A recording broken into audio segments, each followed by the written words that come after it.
Today in church history, in modern church history, we take a fourth look at the life of Jonathan Edwards. Last time we followed Jonathan Edwards as he went off to college at the Collegiate College of Connecticut. And we talked about all the crazy things going on with that school, not even being consolidated in one place. Now we pick up the story and we'll look at Edwards' character as a young man, what he was like, and also we want to begin to look at the whole matter of his spirituality. Because up until this point, Edwards doesn't really think that he's a genuine Christian.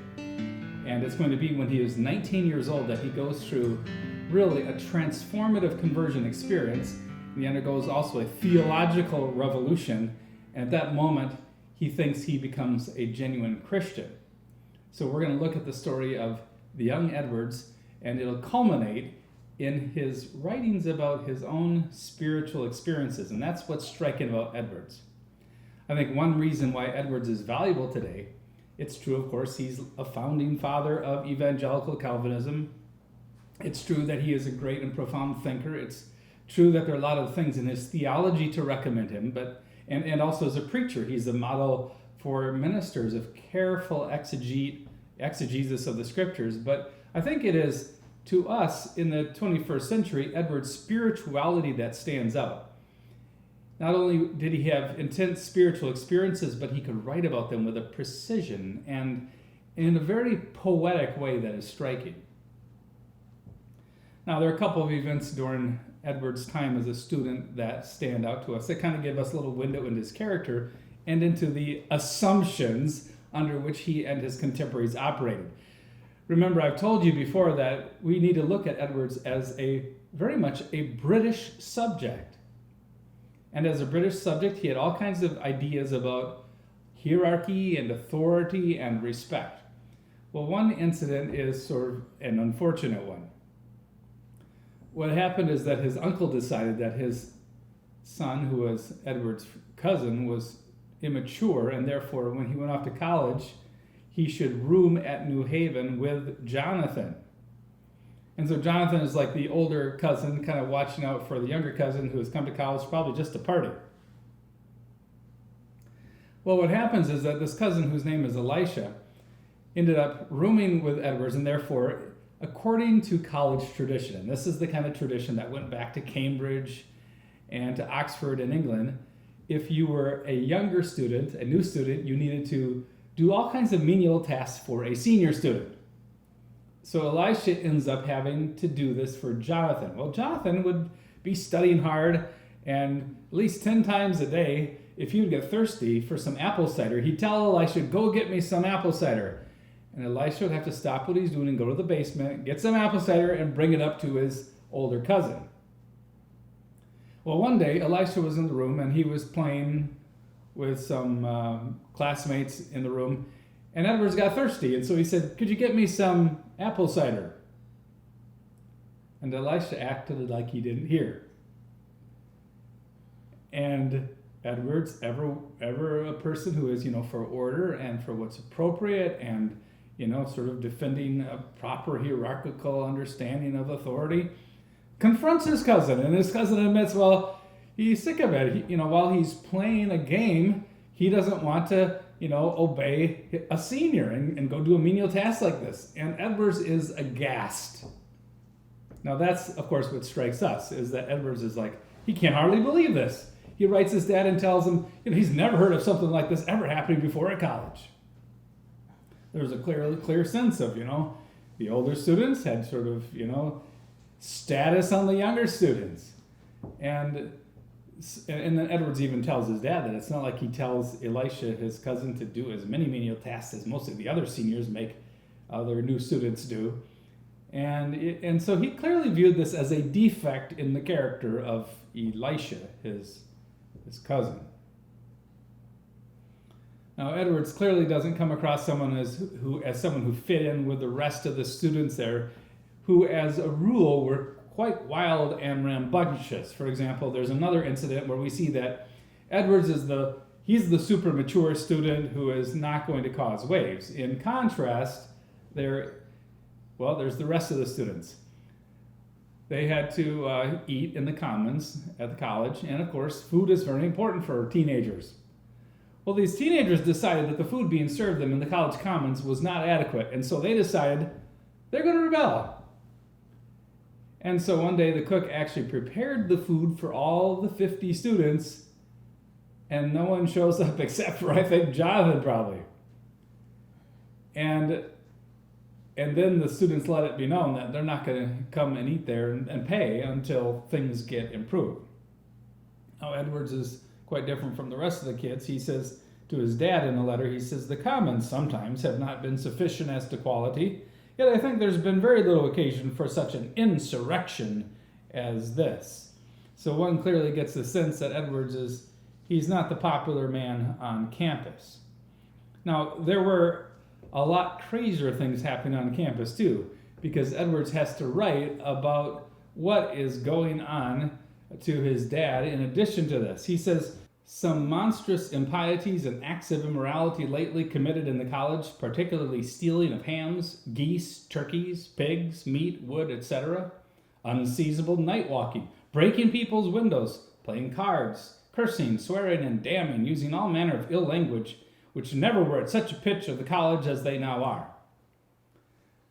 Well, you can clearly sense that things are a bit out of control at this Christian college. Edwards could write to his dad, "Through the goodness of God, I am perfectly free of all their jangling spirit." And things were bad. In fact, the rector was talking about how he might have to kick some kids out of the college. By 1720, Edwards had graduated from Yale with his bachelor's degree as the best student in his class, but he was only 17 years old. One option would have been for him to go study under a minister right now and then enter the ministry, but he certainly felt his youth and he was now intrigued by all kinds of academic issues. What would happen is that he would continue his studies as a master's student for 2 years, from 1720 to 1722. And then he would graduate with his master's when he was only 19 years old. And I think that led to him, too, not quite being ready to enter the ministry full time as his father was trying to push him to do, apparently. At this time, though, Edwards was a quite precocious young man, since at age 19, he presents a master's thesis in which he tries to defend the doctrine of justification by faith alone, because he recognized that that doctrine was under attack in the English, theological scene, and it was by Anglicans in England and by Arminians as well. And so Edwards is someone who is maturing, but what is most important for Edwards himself about when he is about 19 years old or about 20 is a transformation that happens in his heart and mind. He tells us how he suddenly had a new sense of spiritual things and a new delight in Christian doctrine. Now, growing up as a boy, Edwards wrote about his own spirituality as a boy, and he talked about how there were certain times when he was a child when suddenly he would become very, very spiritual and have a lot of spiritual fervor. And those times were connected with times of revival in his father's church. Now, today, most people think of Jonathan Edwards and George Whitefield as people connected to revivalism. But actually, Jonathan grew up in a home, in a church, where his dad also oversaw what were called revivals.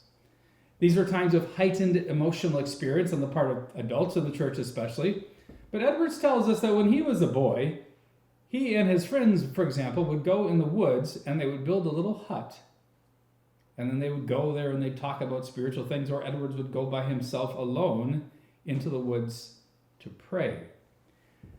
Now, you can imagine how for someone like Edwards, growing up in the family he grew up, what was the big thing? What was first in rank? Well, the big issue was to be reconciled with God. The big issue was to know that you were truly saved. And so Edwards, looking back, he says about his childhood and him as a boy, he says, "My mind was much engaged in it," that is, in spiritual things, "and had much self-righteous pleasure, and it was my delight to begin religious duties." He tells us that he and some of his buddies, they built a booth in a swamp in a very secret and retired place for place of prayer. So think of a boy who's like 9 years old, 10 years old, and he's very spiritually minded, and he's getting his friends and they build a little booth, or he'll go by himself into the booth later on and he will pray. He also had his own place he had built in the woods as well, where he could go from time to time. And he says that as a boy, his emotions were affected by his prayer, but then as time went on, he lost these heightened emotions. Whatever his experiences were, during this time of heightened excitement in the town, they faded away. So pretty soon, instead of the boys going into the woods to pray in the hut that they had built, they'd go there and they'd play, settlers and Indians. They'd act like they were fighting the Indians instead. Now, Edwards grew up in a home where his parents and the preachers among some of these Puritan churches almost discouraged a person from having the assurance of their salvation. Timothy Edwards, in fact, would have viewed himself as someone who was very Puritan and very much an expert on the matter of genuine conversion. Some of the Puritans back in England, also in the Dutch further Reformation, had a very legalistic and precisionistic view of what could constitute a genuine conversion. In other words, they thought you had to go through various steps, this thing, this thing, this thing, and another thing. And if you could adequately, explain to your minister, your elders, that you'd gone through those various steps, then they would say, well, yes, you are a genuine Christian. But if you said, well, I didn't go through that, or I haven't had that experience, they'd say, well, you can't come to the Lord's table. Well, Timothy Edwards wasn't as legalistic as some of the Puritans. Some of the Puritans would have something like, 7 different steps that they thought you needed to jump through hoops, or they would say 7 sort of things that needed to happen to show that you had truly and genuinely been converted. Timothy Edwards held that there were 3 main steps in the whole process of a person getting converted. Now, there are a couple of things going on. One, among the Puritans, there would be things like this. They would say there's certain steps that have to be taken. But remember, in the larger and wider cultural context of the Puritans, there would be practical things that would sort of war against the saints enjoying the assurance of their salvation. It's kind of like in the Netherlands Reformed Church. Now, some of you might have had contact with the Netherlands Reformed Church, which is a smaller denomination in the United States and in Canada. And in these churches, there is the same Puritan war on the assurance of salvation. So, for example, in some of these churches, they might have hundreds and hundreds of members. But if you're there when they celebrate the Lord's Supper, you'll notice that only about maybe 20 of the very older members of the congregation claim that they're genuinely converted and know it and go to the Lord's table. Now, not only is there preaching that basically majors in hypocrisy and therefore sort of plays a role in Christians thinking they can't be Christians, even though they probably are, but there's also just sort of within the culture and within the families, a culture of them somehow just really encouraging people to doubt whether they truly could be saved. The same thing was found in these villages in Massachusetts. But what did Timothy Edwards, Jonathan's dad, say needed to happen in order for one to undergo a genuine conversion? Well, the first step of the 3 was called conviction or awakening. Now, this involved a person being awakened in such a sense that he was convicted of his sins. Now, this didn't mean he was genuinely converted yet. It was only the first step, and it wasn't a sufficient step. In fact, Edwards would later say that he had gone through some periods of awakening when he thought he was still unconverted. So when you're still unconverted, you can go through these sort of awakenings where you have a sense of your sins. And Edwards thought that as a boy, he had experienced this few different times.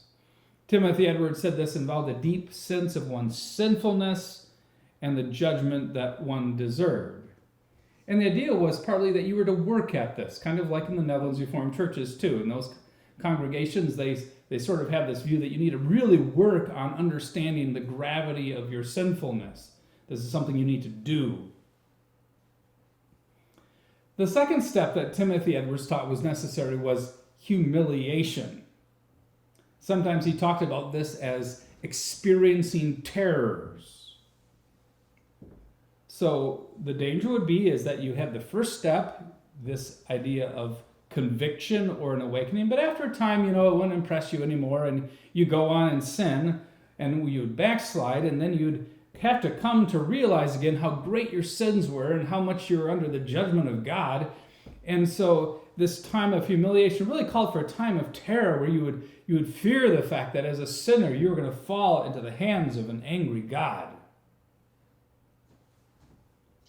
And you would have a sense of the fact that you were unworthy of salvation. Once again, this is the kind of thing you needed to work at doing in your own personal experience. And the fact that you were undergoing this didn't necessarily mean that you were converted yet. Later on, Jonathan Edwards would challenge his dad because he said, when I underwent my spiritual experiences, I never really went through a time that I could refer to as a time of terror. So there he was challenging the second step of his father. And then the third step is really what we would refer to as regeneration. The third and final step was God's gift of regeneration. When God would enlighten a person's mind, there would be regenerating light, the creation of a new spirit so that a person is born again, so he'd have new affections and now new desires, and so the person would fight against sin. And here, of course, the Puritans recognized that God was supreme in salvation, that God showed mercy upon whom he was. And so they realized that this was an act of God. Now, in order for you to become a confessing member in the church in East Windsor, where Timothy Edwards was the pastor, you needed to go to him and you needed to convince him that you had gone through those 3 steps. And if you couldn't convince him, then you wouldn't be allowed to come to the table of the Lord because he didn't think you were genuinely converted. Now, part of the reason why this is all happening is there's this massive tension, you see, in the Congregationalist churches in New England. The great tension is between, on the one hand, they are thinking that they are sort of still in a version of Christendom. On the other hand, from the Puritan background and from being a breakaway church from the Church of England as nonconformists, they held to a more pure church idea. So there's a massive tension here. Those 2 things don't fit together. Being in Christendom and having more of a pure church, a church that is made up of genuine confessing believers. See, the problem is that in the Anglican church, if you were born in the village, guess what? You were baptized and you're a member of the church. And when you reached a certain age, you pretty much would be made a confessing member of the church. So everybody in town was part of the state church. And the church was supported by the state. Now you see, that was happening in New England too, in the 13 colonies.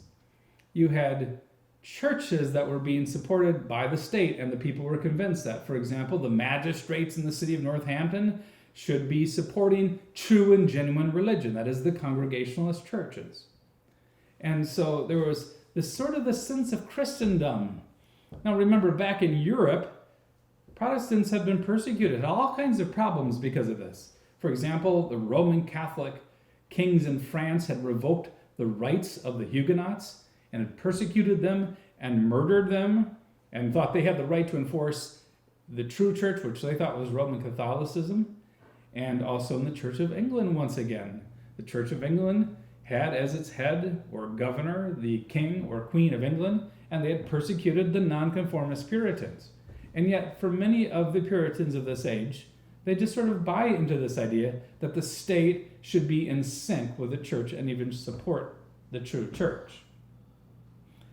On the other hand, the Puritans had realized there were problems in the Anglican church. When there was sort of this view that just because you grew up in England or in a town in England, that automatically, therefore, you were a member of the Church of Jesus Christ. They realized that in the state church context, there were all kinds of people who were not Christians, and yet they were coming to the table of the Lord, and that was wrong. And so there's this tension that's going on here, and that's going to lead to all kinds of consequences in Edward's later ministry. Now, though, you can see the issue is, how can he discern whether he is a genuine child of God or not? In 1721, when Edwards is now 19 or 20 years old, he experiences what he thinks is a genuine conversion. Now, we find weaknesses in his dad and mom both in this whole matter of Christian assurance, and whether the Christian can have a sense of the fact that he is in fact a child of God. What happened is that some of the Puritans separated faith from assurance. They said you could have true faith in Jesus but not have assurance, when of course the two go together. The strange thing is that his mom, Esther Stoddard, had not even communicated. That is, she hadn't even gone to the Lord's Supper until in her adult years. So notice what that means. When she gets married to Timothy Edwards, that means that she doesn't necessarily think that she is a genuine child of God. And in fact, Solomon Stoddard and others in New England held to the strange view that it was okay for a person to marry someone who hadn't necessarily experienced genuine conversion yet. There was such a bias against young people being genuinely saved, as is the case in the Netherlands Reformed congregations today, that the assumption was that, well, if you're going to marry someone when you're in your early 20s, they're probably not going to be converted. And so this contradicts, of course, the Bible, which talks about how a Christian ought not to be unequally yoked with an unbeliever. Solomon Stoddard also taught an even worse idea, which was that, in fact, to become a minister of the word, you didn't have to have the belief that you had been genuinely converted and had this type of religious experience necessary for that. Now, part of the reason for that was autobiographical, because Stoddard, in his own background, had thought that maybe it was only after he had become a minister and was even doing the Lord's Supper one day that he had sort of the deep, rich spiritual experience that would be involved in genuine conversion. So he actually advocated for the idea that you could be an unconverted man and still enter the ministry in the congregational churches. Very strange. Now, at age 19, Jonathan Edwards began writing in his private diary about religious experiences. And what is so striking to me is how precise he is, how scientific he is, how really eloquent and poetic he is in his ability to write about his personal experiences. It'd be like you too. I mean, some of you are working at writing. Now, when you write, how easy is it for you to write about things that you have experienced, about emotions that you have felt? Well, Edwards, in his diary, wrote about, in a very vivid way, his experiences of conversion. What happened is that he says that he suddenly had a new sense of spiritual things. Now, today we can maybe play down spiritual experience, and we don't think enough about, for example, how wonderful our delight in God is, or the joy we find when we go out in God's world and we see all the amazing things that he has made, and then our thoughts are turned towards him. Now, Edwards would emphasize that because he thought that some of these experiences were really the sign that he was a child of God. He tells us he began to have a new sense of divine things in his writings, and we can kind of date the time around May or June of 1721. And it's like he's a Christian who has his first love, like Paul or Jesus writes about to the church in Ephesus, how they had lost their first love. It seems like Edwards at this age suddenly has his first love. In his personal narrative that he wrote later on, Edwards writes about what happened in his spiritual life at this time. And I want to read to you kind of an extended statement he makes, because you'll see the precision and the poetic nature of how he writes about his experiences, his spiritual experiences. He says, "The first instance that I remember, that sort of inward sweet delight in God and divine things that I have lived in much since, was on reading those words in 1 Timothy 1 verse 17. Now unto the King eternal, immortal, invisible, the only wise God, be honor and glory forever and ever. Amen. As I read the words, there came into my soul and was diffused through it a sense of the glory of the divine being. A new sense, quite different from anything I ever experienced before. Never any words of Scripture seemed to me as these words did.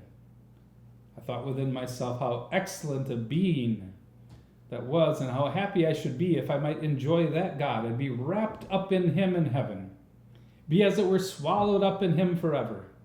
I kept saying, and as it were singing over these words of Scripture to myself.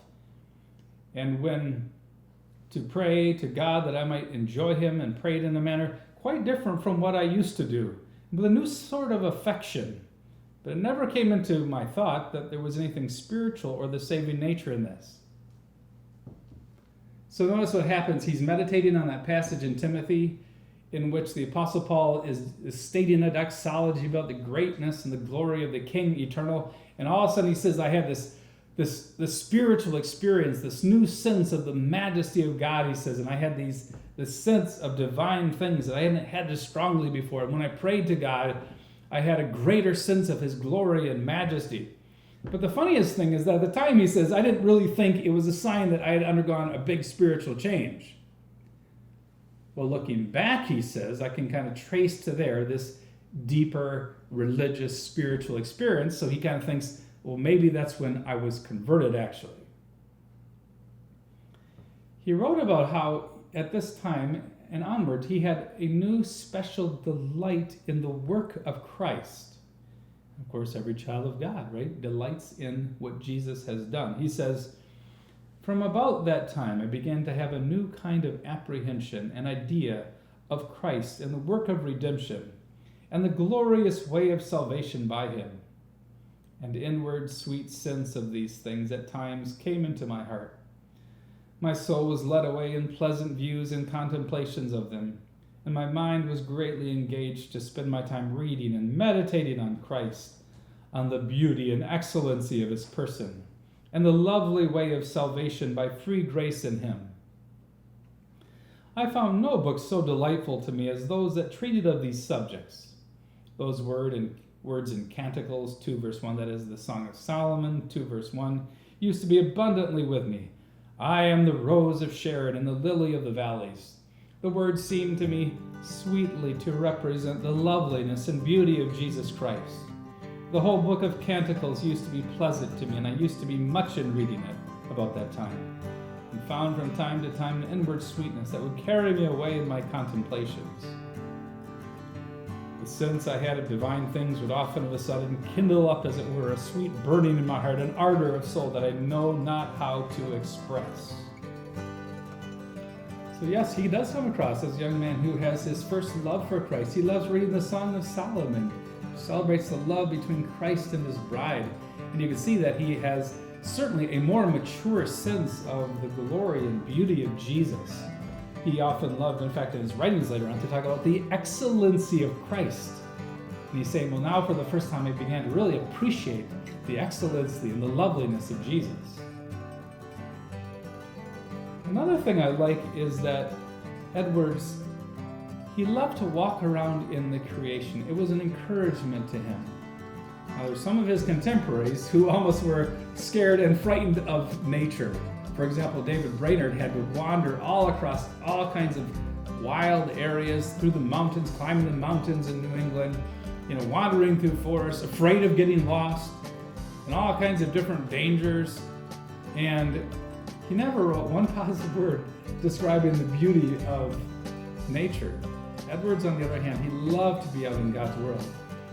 So the young man is undergoing some type of spiritual transformation. He's certainly having far more intense views of God and his glory.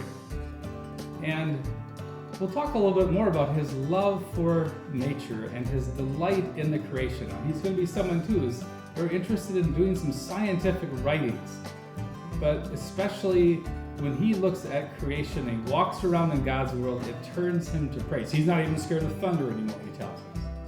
And in our next video, we'll continue to look at some of the transformation that happened to this young man. And then we'll see how, as a young man who is carrying out his first sort of ministry in New York City as pulpit supply, how he pens 70 resolutions, striking resolution for a 19, 20, 21-year-old young man about how he wants to live his life. We in America, we have our New Year's resolutions. Well, Jonathan Edwards had 70 life resolutions. and next time we will look at those.